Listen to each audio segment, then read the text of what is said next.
Assalamualaikum warahmatullahi wabarakatuh.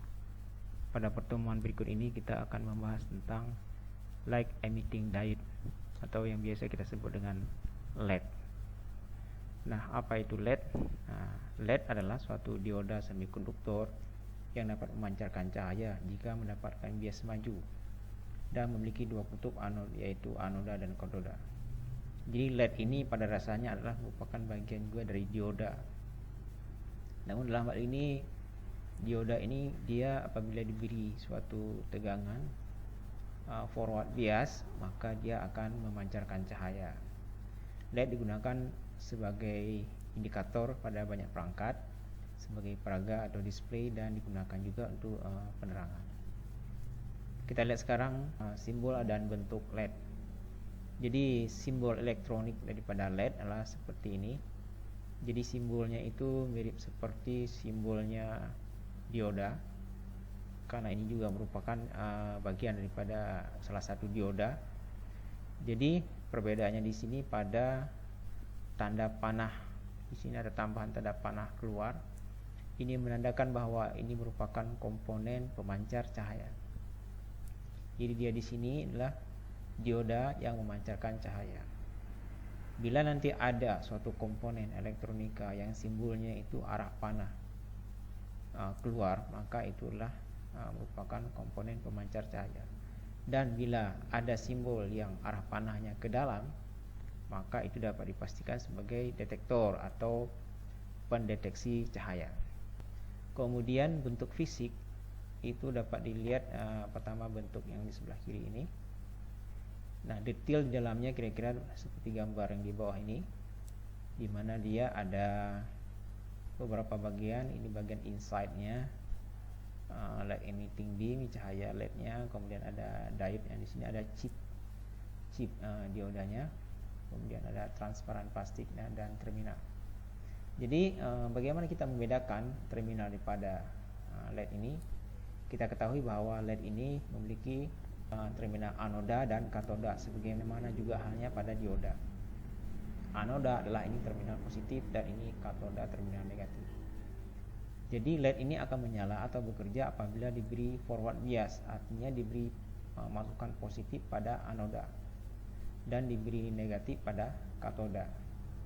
Bila secara fisik kita ingin mengetahui mana pin anoda dan katoda, dilihat dari panjang kakinya dari bawaan pabrik. Jadi apabila kaki yang panjang itu merupakan plus atau anoda, dan yang pendek itu adalah katoda. Cara lain menandainya adalah pada fisik LED biasanya ada bagian yang terpotong flat di sini. Ini menandakan bahwa dia adalah katoda. Jika kedua kakinya juga sama dan tidak ada tanda bagian terpotong, bagaimanakah kita menandakan LED itu atau terminal pada LED? Maka dapat ditandai dengan mengamati ke dalam bagian transparan di dalamnya ini daripada LED. Nah, terminal bagian dalamnya itu bagian yang lebih besar seperti ini. Nah, ini adalah yang ini bagian yang ini adalah katoda atau negatif, dan yang bagian yang lebih kecil ini adalah anoda. Berikutnya ini adalah prinsip kerja daripada dioda. Jadi prinsip kerjanya, dia memanfaatkan pergerakan elektron pada sambungan PN atau PN junction. Jadi apabila dioda dibias maju, maka kerjanya seperti dioda akan mengalirkan arus, kemudian akan menghasilkan foton atau cahaya. Ini perhatikan karakteristik daripada LED atau LED. Jadi karakteristik LED adalah sebagaimana halnya karakteristik dioda biasa, dioda silikon atau dioda germanium. Jadi di sini dapat dilihat pada grafik, kedua grafik ini. Grafik sebelah kiri adalah grafik hubungan tegangan terhadap arus maju atau forward current. Tegangan ini tegangan kerja daripada dioda pada sumbu X, dan ini adalah arusnya. Jadi karakteristik dioda pada umumnya lah seperti karakteristik tegangan dan arus. Sementara sebelah kanan adalah hubungan penambahan arus terhadap kenaikan intensitas cahaya atau luminance intensity.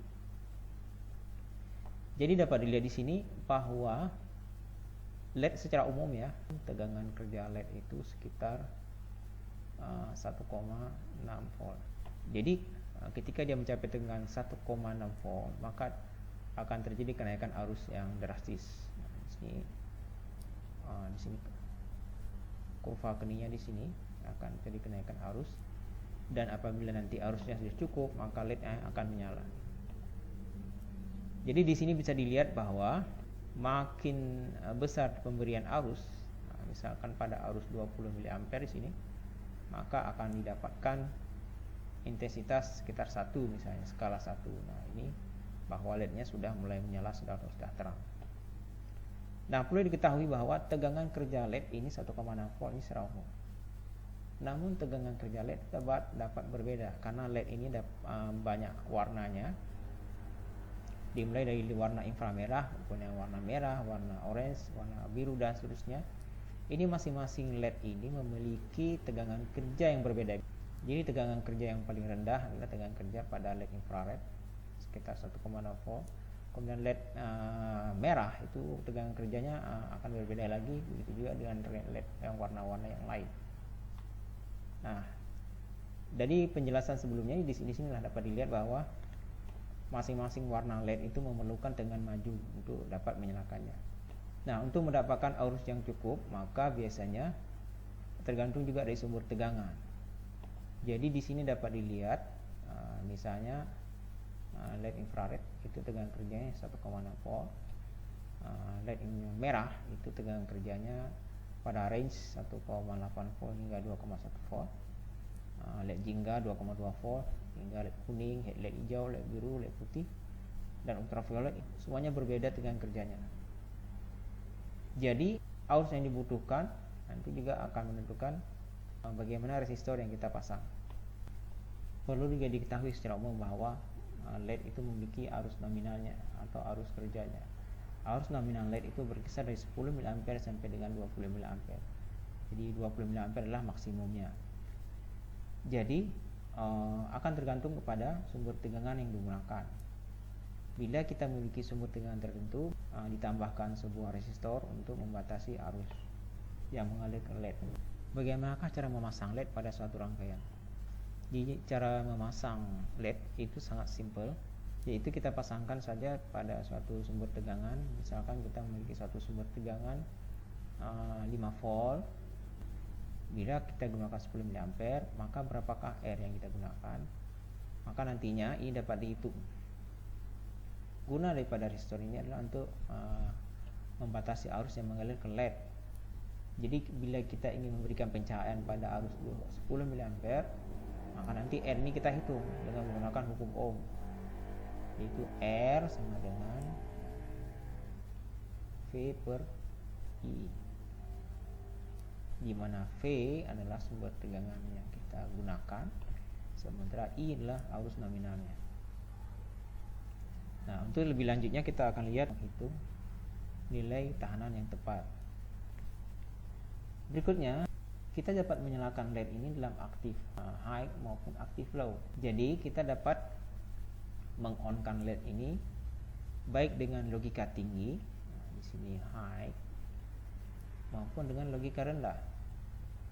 Jadi LED ini sebagaimana halnya kerja dioda, dia akan menyala apabila diberi polaritas positif pada anoda dan groundnya pada katoda. Jadi kalau kita ingin menyalakan LED ini pada aktif high, misalkan kita hubungkan dengan suatu controller, misalnya microcontroller. Ini kita hubungkan ke port microcontroller, misalkan P0 ini dihubung ke salah satu port microcontroller. Jadi kita konfigurasikan seperti ini, di mana anodanya terhubung ke port tersebut dan katodanya diberi ke ground. Jadi ground diberi langsung ke katoda. Jadi LED ini menunggu adanya aliran positif pada anoda. Jadi apabila ada logika tinggi dari port microcontroller, maka LED langsung menyala. Dan di sini digunakan digunakan tahanan tentunya untuk batasi arus.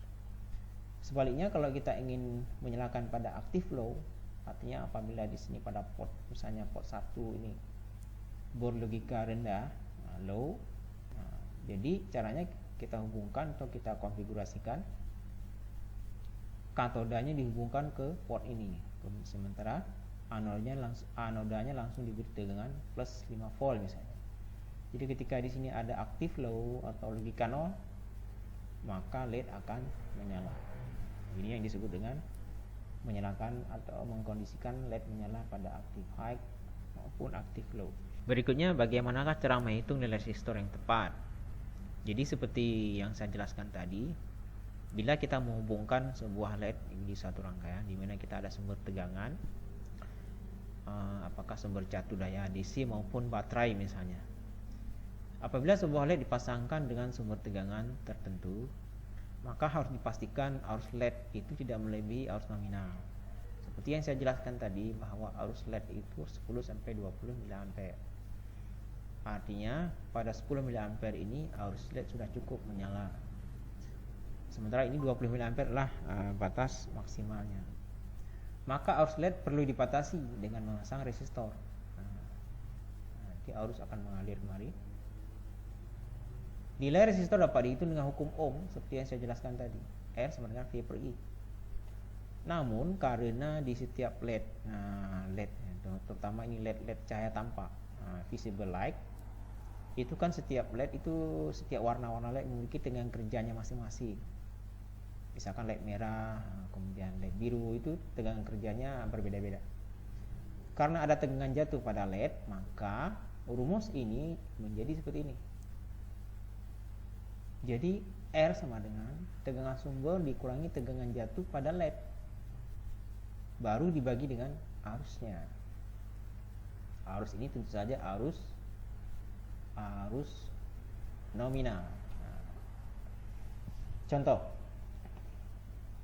bila sebuah LED merah, LED merah ini dengan kerjanya 1,8 misalnya, yang akan dinyalakan menggunakan sumber dengan 12 volt. Ini ada sumber dengan 12 volt. Diketahui bahwa arus LED adalah maksimum 20 mA. Maka berapakah R yang tepat? Bila kita ingin menyalakan LED ini pada maksimum 20 mA, maka R-nya adalah seperti ini. Sumber tegangan, tegangan dari sumber dikurangi dengan tegangan jatuh pada dioda, 12 volt dikurangi 1,8 volt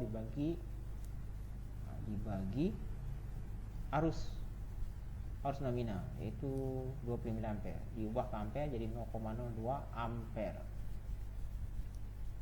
Hasilnya adalah 510 ohm.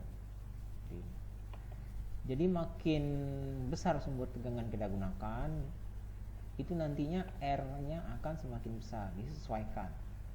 Bila kita gunakan misalkan pada LED yang sama. Nah, ini tadi yang saya singgung mengenai visible LED ya. Jadi LED yang bekerja pada spektrum cahaya tampak. Ini sudah pernah kita singgung sebelumnya pada spektrum cahaya.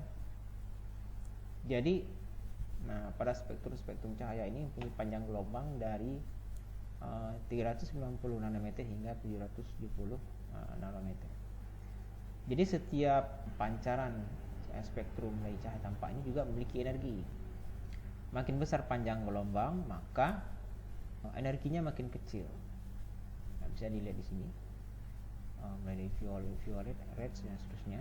Ini energinya makin kecil. Untuk violet misalnya 3,17 elektron volt, biru 2,23 elektron volt, hingga nanti yang terendah pada merah 1,62 elektron volt. Di sini dapat dilihat panjang gelombang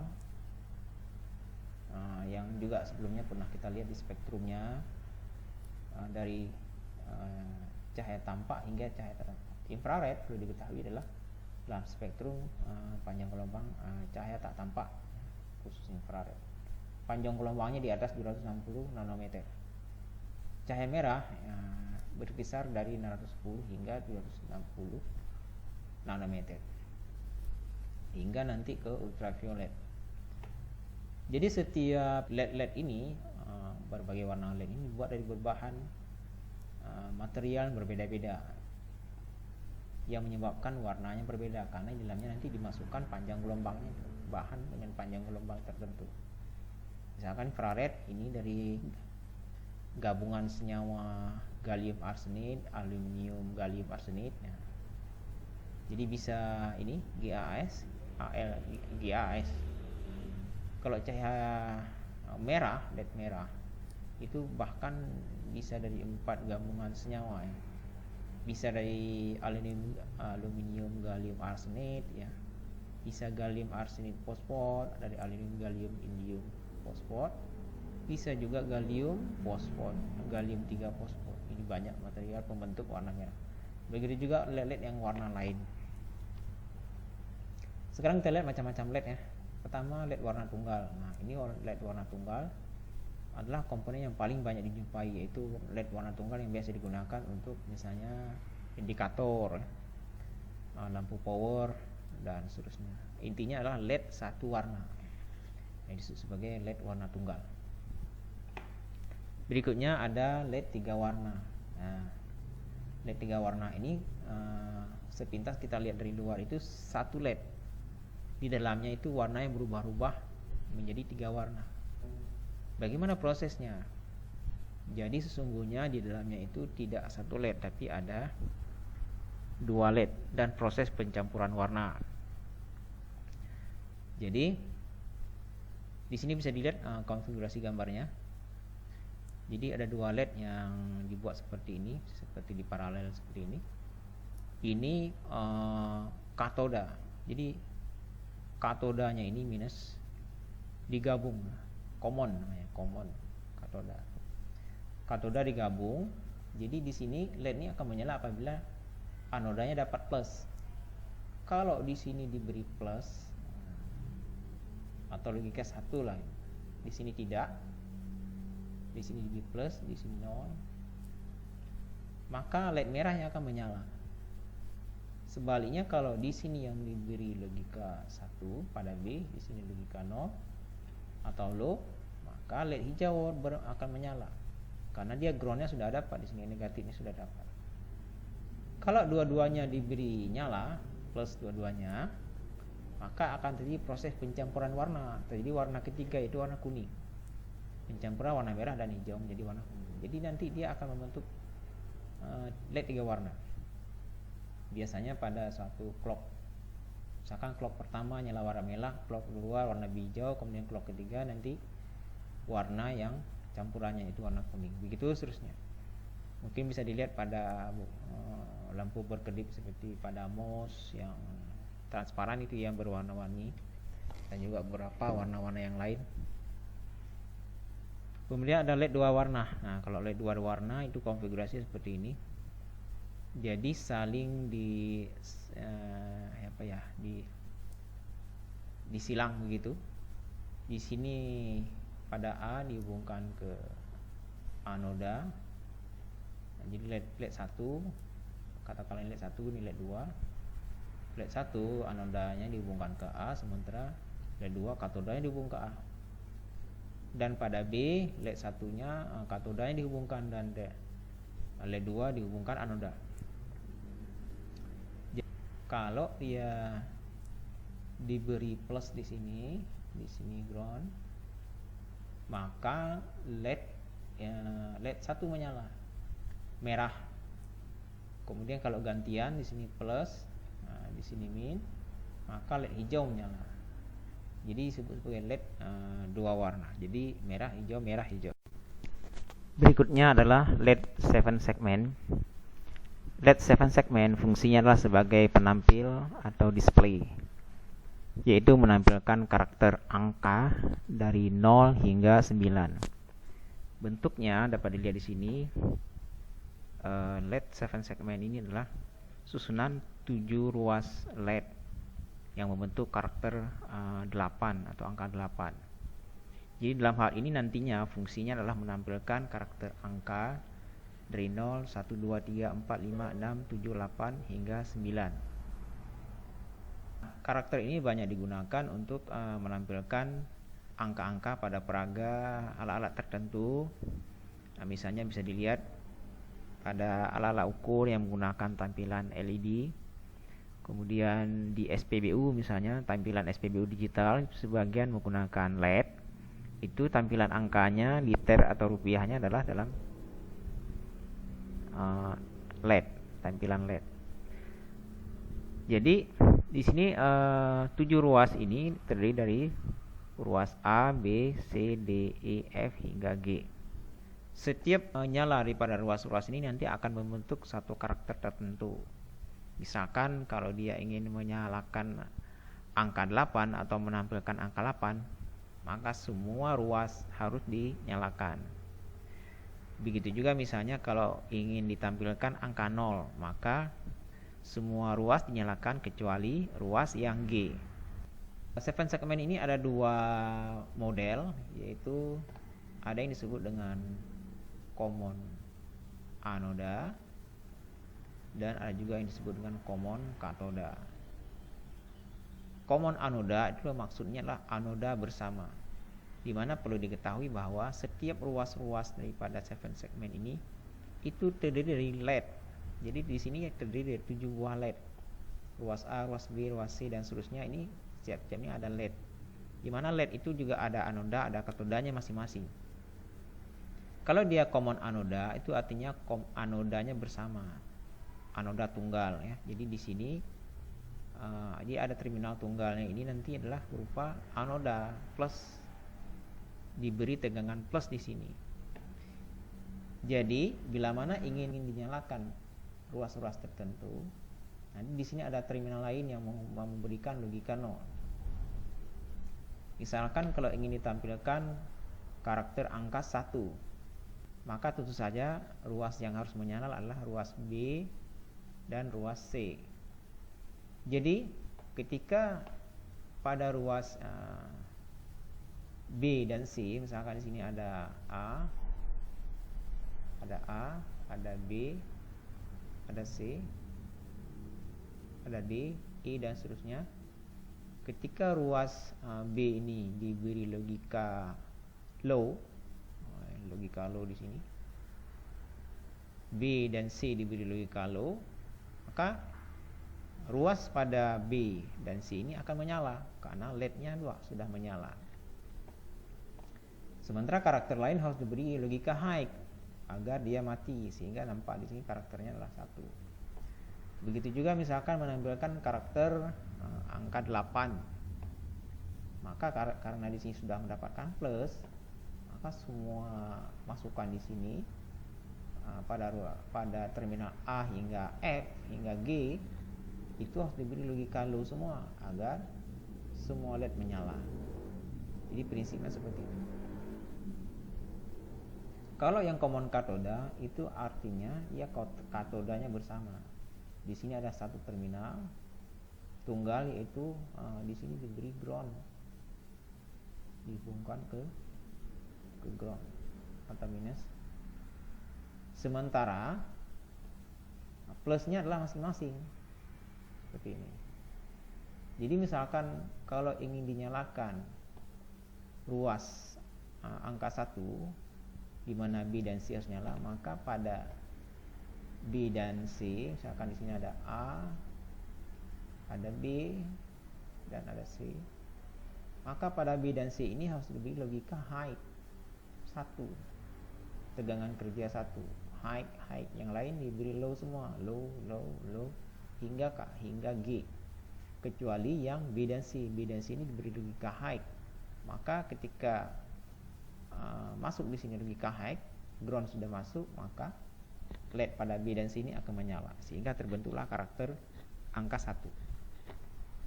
Bentuk fisik daripada seven segment dapat dilihat di sini. Ini adalah satu modul untuk satu karakter, modul untuk satu digit tampilan angka menggunakan seven segment. Jadi kalau mau digandeng sampai 4 digit, maka kita harus menyediakan 4 modul seven segment ini. Nah, rangkaian ini seperti ini, cara membangun rangkaian satu rangkaian seven segment menggunakan yang common anoda. Ini common anoda seperti yang barusan saya jelaskan tadi.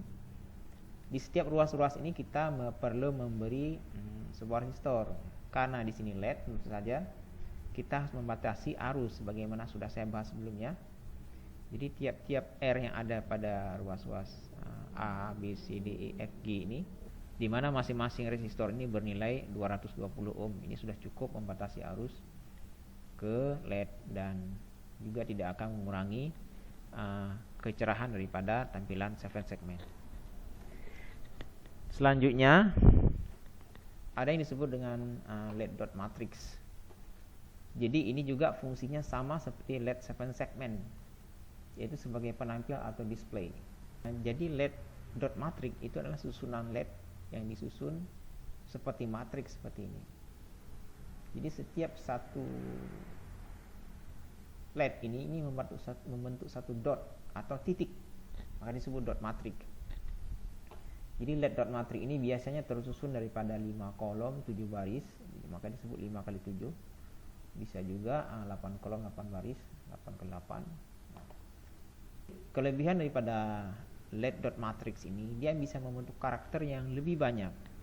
Jadi bukan hanya dia membentuk karakter angka dari 0 hingga 9 saja, tapi juga bisa membentuk karakter huruf dari A hingga Z, baik huruf kecil dari A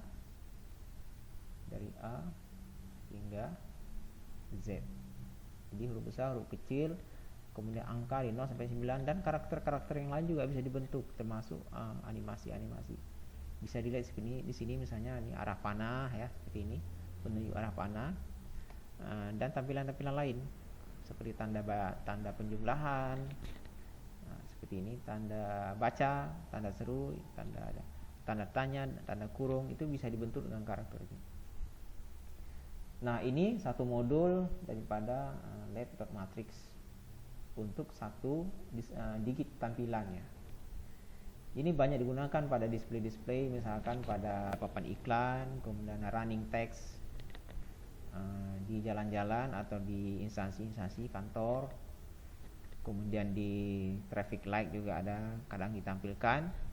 Nah, ini adalah contoh daripada running text yang isinya adalah LED dot matrix. LED infrared, tentu pernah dengar ya LED infrared. Jadi LED infrared sangat banyak manfaatnya, digunakan sebagai sensor ya, untuk mendeteksi objek maupun pada remote. LED infrared merupakan salah satu jenis LED yang dapat memancarkan cahaya inframerah yang tidak kasat mata. Jadi cahaya infrared ini tidak tampak. Cahaya LED infrared merupakan gelombang cahaya yang berada pada spektrum cahaya tak tampak. Jadi berapakah panjang gelombang inframerah? Tadi sudah saya sebutkan di tabel di atas. Kalau dalam Armstrong kira-kira 7.800 Armstrong, dengan frekuensi pada rentang kira-kira 3.104 sampai dengan 4.104 Hz. Jadi kelebihan daripada cahaya infrared ini adalah cahaya inframerah tidak mudah terkontaminasi atau terresonansi dengan cahaya lain, sehingga dapat digunakan baik siang maupun malam. Jadi misalkan pada remote ya, itu digunakan infrared, itu sangat baik pancarannya itu. Jadi walaupun di tempat yang terang sekalipun tidak berpengaruh, tetap yang direspon oleh perangkat yang kita kontrol dari remote adalah tetap dari infrared remote. Sementara cahaya tampak itu sama sekali tidak mempengaruhi. Itulah kelebihan daripada infrared. Jadi infrared juga digunakan untuk misalkan deteksi objek.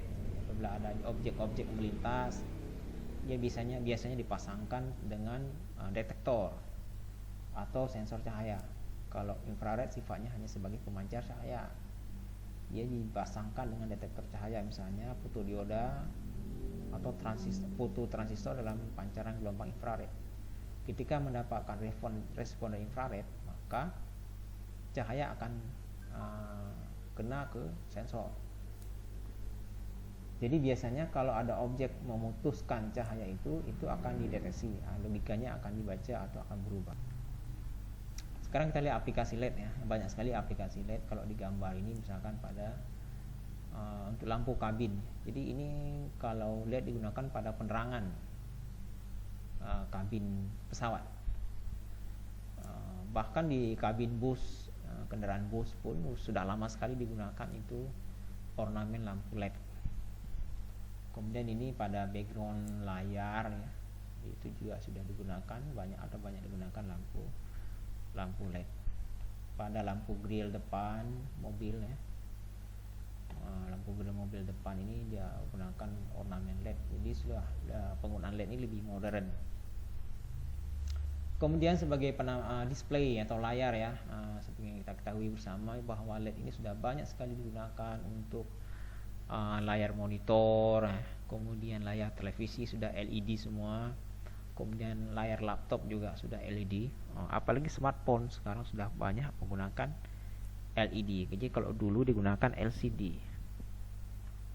Kemudian sebagai penerangan, nah jadi kalau sekarang ini sudah banyak sekali beredar lampu-lampu penerangan dari LED, LED. Kelebihannya dia lebih hemat energi, artinya dengan daya yang lebih kecil namun intensitas cahaya yang sama dengan lampu bohlam, lampu TL atau lampu PL. Jadi dia lebih hemat. Kemudian kelebihan lain, lampu LED ini lebih dingin, jadi kemudian lifetime atau umurnya lebih panjang, walaupun harganya masih lebih mahal. Nah, ini juga contohnya LED digunakan sebagai penerangan, senter, kemudian lampu emergency. Sekarang sudah banyak digunakan lampu LED. Kemudian advertising ya, untuk iklan-iklan, papan iklan, kemudian running text ya, seringkali dilihat di kantor-kantor atau di jalan-jalan, itu semuanya pakai LED dot matrix. Kemudian penggunaannya lebih lama. Kemudian ia menggunakan tegangan DC. Kemudian cahayanya lebih dingin. Kemudian praktis, mini. Kelemahannya apa? Kelemahannya harga, salah satunya harga masih mahal. Sekarang kita lihat pengembangan daripada LED. Jadi beberapa tahun belakangan ini sudah banyak dikembangkan namanya OLED, organic LED. Ini dia. Apa itu OLED? OLED adalah dioda cahaya organik dari sebuah semikonduktor sebagai pemancar cahaya yang terbuat dari bahan lapisan organik. Nah, gitu. Jadi penggunaan LED ini dari bahan organik. Jadi kalau biasanya LED itu kan dari bahan semikonduktor ya, silikon atau germanium dan bahan-bahan senyawa yang lain dari berbagai unsur. Nah, kalau ini ada unsur organik yang ditanamkan pada LED. Penggunaan organik ini sudah diuji coba oleh para ilmuwan dan berhasil ya, digunakan dalam teknologi elektroluminescence seperti pada aplikasi tampilan layar atau sensor. Jadi penggunaan bahan organik ini menyebabkan penggunaan daya yang makin kecil, kemudian ukuran yang makin tipis. Nah, itu kelebihan daripada OLED. Kemudian kita lihat struktur OLED itu seperti ini. Ada katode, kemudian ada permukaan emisif atau layer emisif, kemudian ada permukaan konduktif, ada anode, dan baru substrat. Ya, tapi anode katodenya tetap ya. Nah, ini proses daripada OLED. Nah, jadi OLED. Kemudian OLED ini juga dikembangkan jadi namanya Active Matrix Organic Light Emitting Diode. Nah, itu disebut dengan AMOLED. Sebagaimana kita ketahui bahwa OLED sudah dikembangkan, digunakan pada layar seperti layar televisi, layar monitor, layar laptop, dan smartphone. Beberapa smartphone sudah menggunakan OLED. Jadi hampir sebagian besar daripada smartphone flagship ya, itu menggunakan layar OLED. Misalnya seperti iPhone itu dia sudah menggunakan layar OLED. Sementara Samsung mengembangkan layar pengembangan pada OLED namanya AMOLED. Jadi dia sudah menggunakan AMOLED pada panel smartphone-nya maupun pada panel televisi. Nah, penggunaan OLED ini memungkinkan dibikin layar yang fleksibel atau foldable. Nah, sehingga juga bisa dibuat smartphone dengan layar foldable. Jadi layar foldable di sini bukan berarti seperti HP flip zaman dulu. HP flip zaman dulu itu layarnya tidak dilipat. Jadi engselnya itu bukan pada layarnya. Di sini layarnya bisa ditekuk.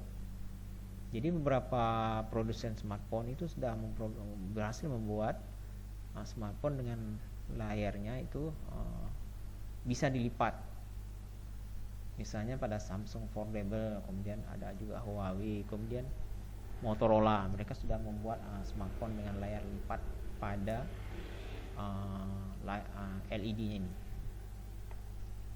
Nah, jadi seperti yang saya jelaskan tadi, bahwa OLED itu sudah banyak digunakan pada layar ya. Layar monitor, layar televisi, kemudian pada peralatan-peralatan pada laptop dan juga smartphone. Demikian bahasan tentang light emitting diode. Semoga bermanfaat. Terima kasih. Assalamualaikum warahmatullahi wabarakatuh.